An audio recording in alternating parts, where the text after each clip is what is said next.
2017 সালে মানব জমিনে ছড়িয়ে পড়া ছোট্ট একটা সালে মানব জমিনে ছড়িয়ে পড়া ছোট্ট একটা কাগজের টুকরা যার নাম গ্রেট অ্যাওয়াকিনি ম্যাপ। এই ম্যাপে অনেকগুলো স্পিরিচুয়াল কনস্পিরেসি এন্ড হচ্ছে আপনার বলতে পারেন মডার্ন জিনিসের নাম লেখা ছিল, যেগুলোকে মানুষ কনস্পিরেসি বলে মনে করতো। বাট আজ থেকে 8 বছর আগে রিলিজ হওয়া এই পেপারটার মধ্যে ছোট্ট করে অ্যাপস্টিন আইল্যান্ডকে মেনশন করা আছে, আর যেই জেফ্রি এপস্টিনের ফাইল নিয়ে বর্তমানে পুরো পৃথিবী তোলপাড়। আর এই জায়গায় বড় একটা অংশ হচ্ছে নিকোলা টেসলার নাম।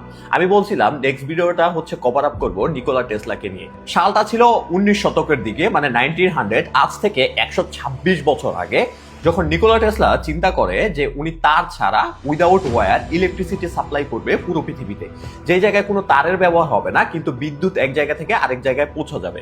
তার মানে আমরা বর্তমানে যেভাবে মোবাইল ইন্টারনেট ইউজ করি, যে আমাদের কোনো তারের ব্যবহার করতে হয় না, পৃথিবীর যে কোনো প্রান্ত থেকে ইন্টারনেট ইউজ করতে পারি উইদাউট এনি ওয়্যার, তার চিন্তা ভাবনা ছিল খানিকটা সেই রকম। আজ থেকে 126 বছর আগে উনি চিন্তা করে তার ছাড়া ইলেকট্রিসিটি এক জায়গা থেকে আরেক জায়গায় বাইপাস করবে এবং হচ্ছে মানুষ এটা বিনামূল্যে ব্যবহার করবে। তখনকার সবচেয়ে শক্তিশালী এবং পাওয়ারফুল ব্যাংকার জেপি মর্গান, যিনি কিনা হচ্ছে নিকোলা টেসলাকে তখন $1.5 লক্ষ ফান্ডিং দেয়, বর্তমানের হিসেবে প্রায় 600 কোটি টাকারও বেশি। এবং মজার ইনফরমেশন হচ্ছে এই লোকটাই ছিল রথচাইল্ড ফ্যামিলির একজন অনেক বড় সদস্য।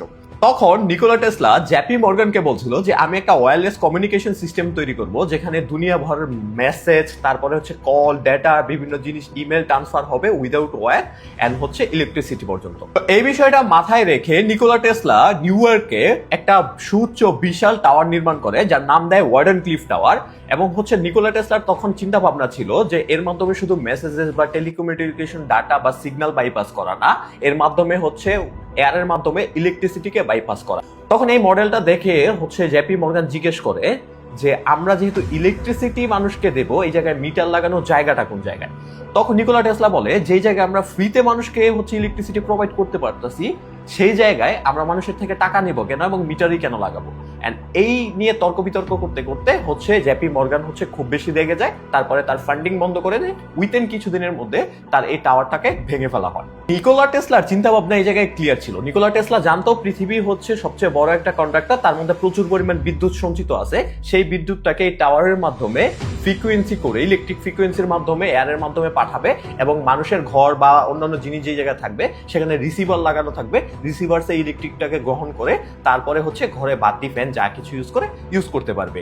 নিকোলা টেসলা এই জায়গায় একটা অনেস্ট চিন্তা ভাবনা করছে, যেহেতু হচ্ছে তার বিদ্যুৎ উৎপাদন এই জায়গায় খরচ হচ্ছে না, তাই মানুষের থেকে এই জায়গায় টাকাও নেওয়ার কোনো প্ল্যানিং নাই। বাট জেপি মর্গান এমন সিদ্ধান্তে কখনো খুশি হয়নি। চিন্তা করেন, এটা শুধু একটা টাওয়ার ছিল না, এটা হচ্ছে এমন একটা মেশিন ছিল যে যার মাধ্যমে হচ্ছে আপনি মেসেজেস, ইমেল, ইলেকট্রিসিটি থেকে শুরু করে ওয়াইফাই সবকিছু বাইপাস করতে পারতেন। মানে তখন যদি এই জিনিসটা নির্মাণ হতো, তাহলে পৃথিবী আজ থেকে প্রায় 150 থেকে 200 বছর আগায় যেতে পারতো।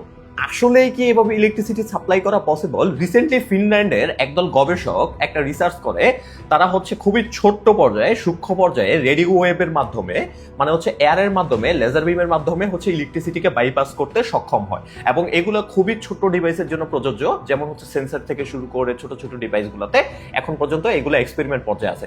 তার মানে চিন্তা করেন, বর্তমান সময় থেকে টেসলা প্রায় 100 থেকে 150 বছর আগায় ছিল 1900 শতাব্দীর দিকে। আর পাওয়ারফুল ইলিটরা তখন চিন্তা করছিল যেহেতু তাদের সুবিধা হবে না এবং ইন ফিউচার তাদের সমস্যা হবে, তাই এই প্রজেক্টটাকে চিরদিনের জন্য বন্ধ করে দেওয়া হবে। আর পাওয়ারফুল ইলিটরা পৃথিবীকে কিভাবে কন্ট্রোল করতেছে আরো একবার প্রমাণিত হলো এই গ্রেট অ্যাওয়াকিং ম্যাপের মাধ্যমে।